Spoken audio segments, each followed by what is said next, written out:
Wakes my vanity. Oh my god, hi, welcome back to my channel. Ow. I thought I'd just come and just have a little chat while I'm blocking up. Usually I would come prepared. But I just did a little quick product shot in this wig, and I remember that I had a couple of A's and then reblock. Anyway, hi. So today I am styling a wig. This is a colour, a little launch we did yesterday actually. Well, we've done. I don't know how the time works on YouTube when you're looking at things in the future from the past, and I don't know, blah blah blah. Anyway, we have this little capsule of wigs with a colour that we used to do called the Shade of Rupaul. Now, I was telling my boyfriend Jack about this amazing thing that Courtney did when she first went to America, and she was friends with Matthew Anderson, who, of course, is the mastermind behind RuPaul's Glamazon identity. Incredibly talented human being. And they were talking about Ru wearing our wigs, and Matthew was like, "Oh, your wigs are too ashen. They're too toned. Like they're not good for warm skin, and or for dark skin." And at the time, all our colours were like, we were white girls selling to white girls in Australia. Like that's just how it was back in those days. And everyone wanted toned wigs because wigs were sort of so predominantly golden and yellow and brassy. It was hard to find really fabulous toned, cool colored wigs, and that's sort of what Courtney and I were sort of like wanting to achieve when we first started designing our colors for the beginning of Wigs by Vanity. And we wanted these fabulous cool blondes. And so Courtney and Matthew were talking, and Matthew was like, "Oh, there's nothing for Ru to wear. Like, she can't wear those colors. They look terrible on her."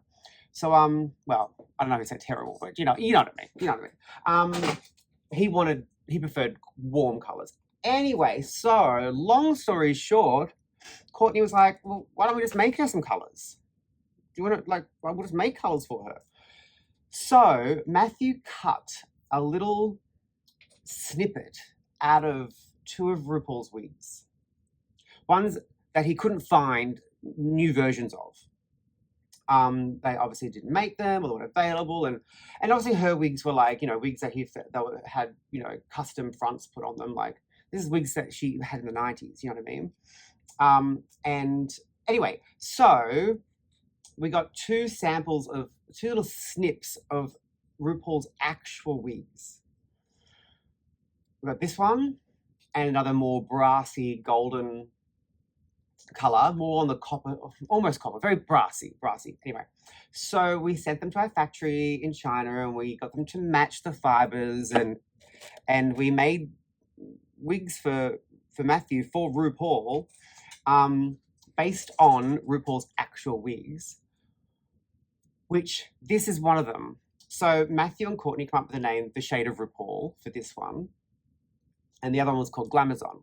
And we had them as part of our color range for quite a while. But we just phased them out, and for whatever reason. And then I was telling Jack about it, to go back to the original, long story short part, about this incredible thing that Courtney did. And he's like, "Oh my God, that's such a great story. We should totally bring that color back and be able to tell that story again." So we did.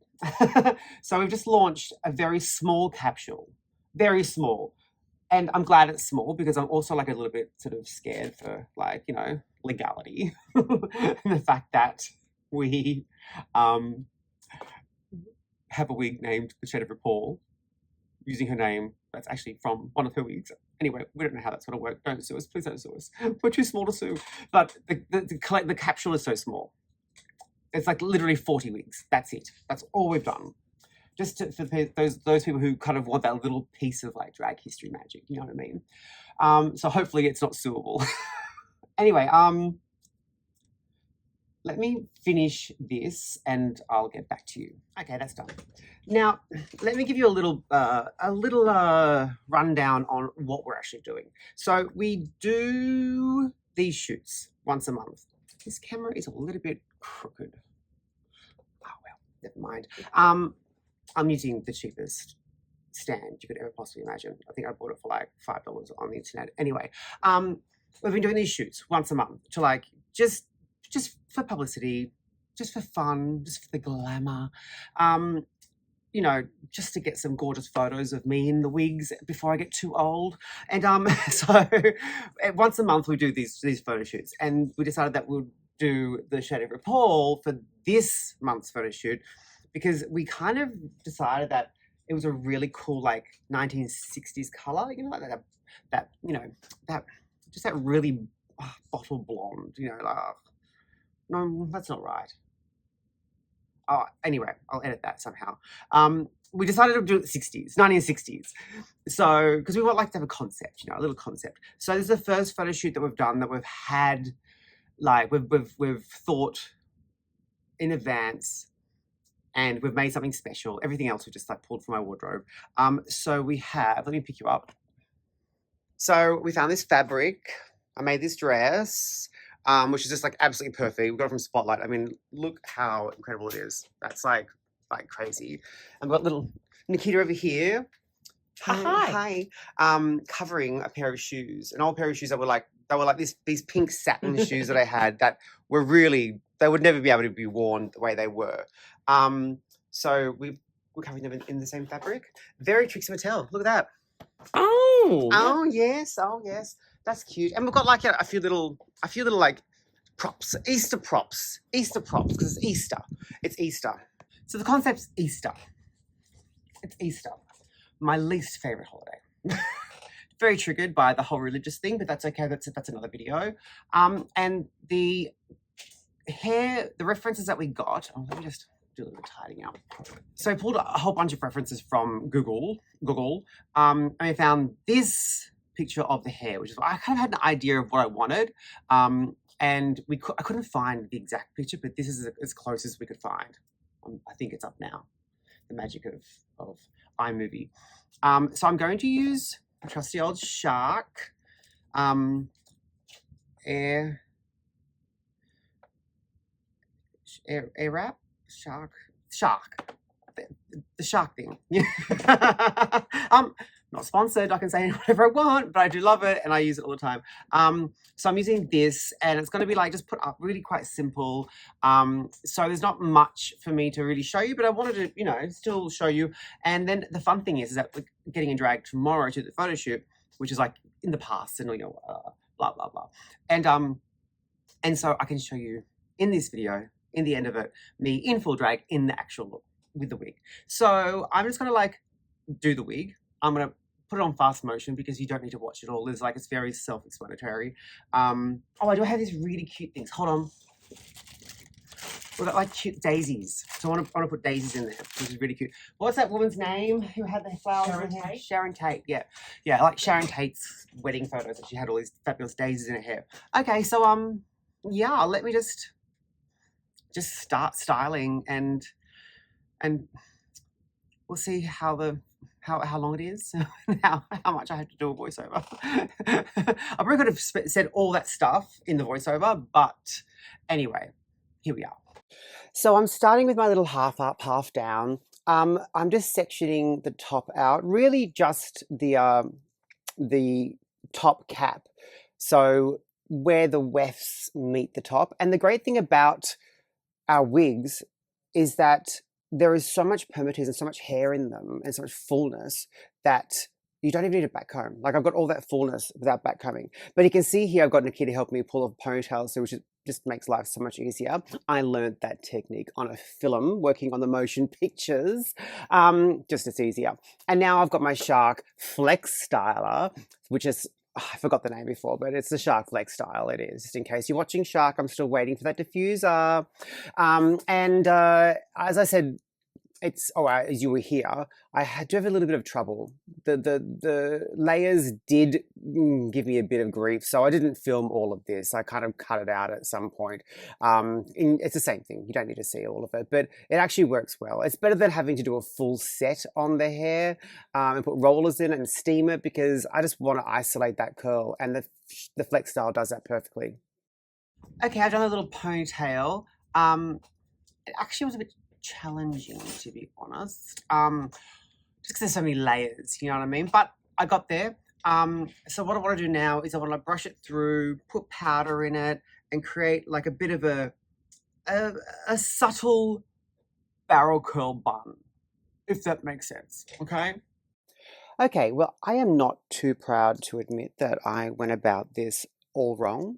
What I would usually do is I would take each section, put it into place, sort of work it out, and then go in, powder each section individually, tease each section individually, and then start to finesse it. But I went about it the entire opposite way, where I literally brush it through, powder the entire thing, tease the entire thing, and then try to separate it. Anyway, it ended up working out, but it was a challenge. It wasn't easy. I knew I had made a mistake.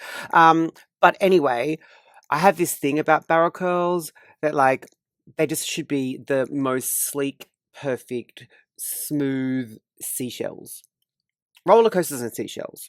And so I was getting to the point where I was like, you know what, it doesn't need to be that. And I was getting in my head while I was doing it. And then I sort of got out of it again and was like, it's fine. It's fine. It's a photo shoot. You're going to cover it in daisies. Just chill the fuck out, you stupid bitch. Okay, so I've got that up. Look, it's not perfect by any stretch of the imagination. But I just wanted to have it as a base. Because really it's going to be the daisies that are going to make it really, really lovely. I didn't want to get too sort of sucked into making everything completely perfect because it's going to have so much texture on it. You liar, you filthy, dirty liar. Can't admit that you were wrong, that you did something incorrectly. Trying to cover up your tracks. From the daisies. And also, it's a photo shoot, so if anything's wrong, I can just Photoshop it out. All right. Nikita and I are going to make some daisies. I have made up some little daisies on pins. Now, we were originally going to put them on French pins like this, just with hot glue, very simple. But then I realized after doing a little test that it's better to put them on little bobby pins. So yeah, I'm just going to just stick them in. I was actually quite surprised with gluing the daisies onto the pins that they actually needed to be glued in a specific direction for them to sit properly in the curls, which I discovered. I went back and I did a few more and adjusted it, and it all worked out in the end. And you know, do you live and you learn, don't you? Okay, so I do feel like while I was dressing the top that I maybe was a little bit too dependent on being able to cover them up with daisies. So I had to use quite a few daisies to do it. But it's really pretty. Look how cute that is. It's more sort of, you know, heavy on top and, you know, sparse at the back, you know. And then the last thing I'm going to do is I'm just going to put 2 curls here. A bit kind of, you know, Jam Brady style, I think. Yes. Walking down the road, looking at the people say, hey, that's great, and I say, thank you. Okay, I'm going to leave the rest. I'm not going to curl the underneath because I still want it to resemble the actual wig, you know what I mean? Like, it's fine to put, you know, some magic on top, but at the end of the day, it still is a promo shot for a wig that I'm selling. So, here she is. She's so cute.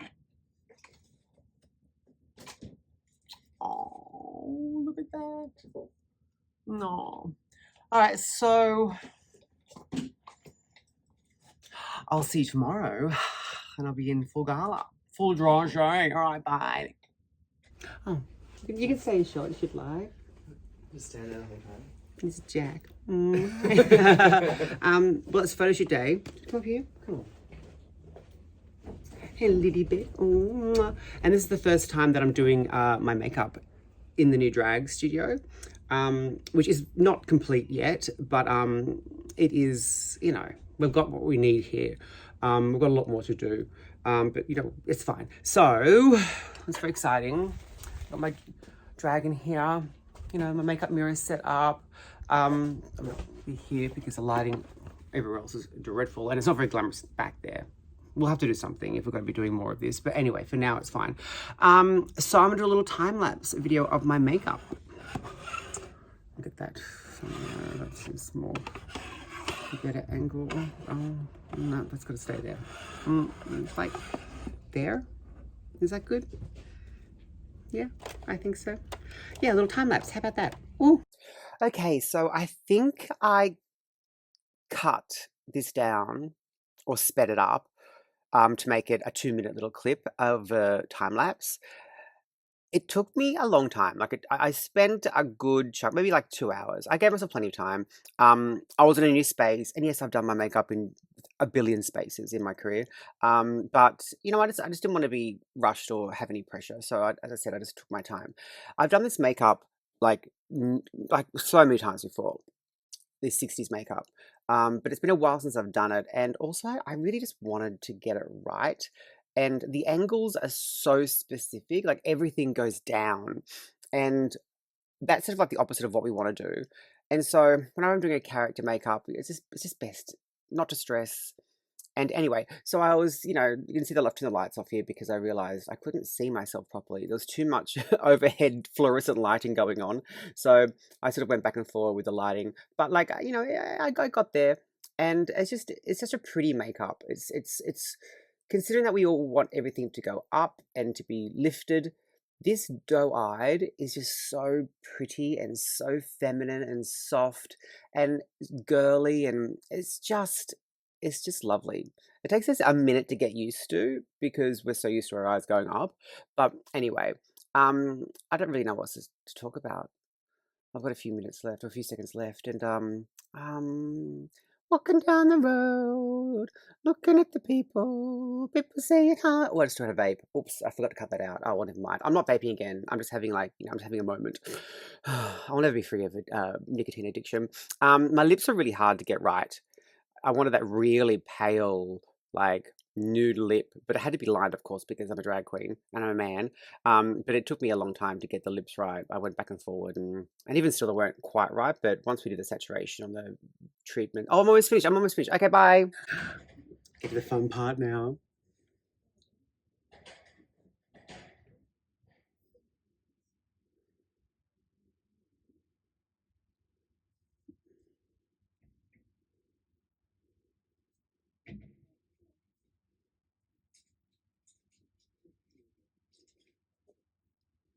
A bit crooked.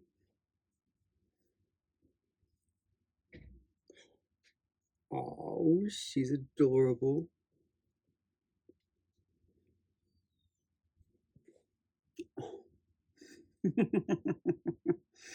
Okay, I gotta say, I am feeling so cute. Like, adorable. I haven't put my nails on yet, I'm just doing that now, but look at this.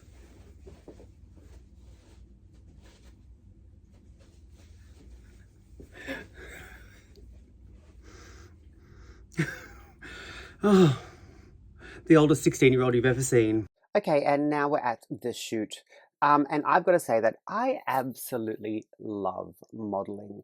One of my biggest regrets in life was not getting my shit together earlier when I was younger and becoming a professional model, but honestly, I wasn't in the right headspace whatsoever.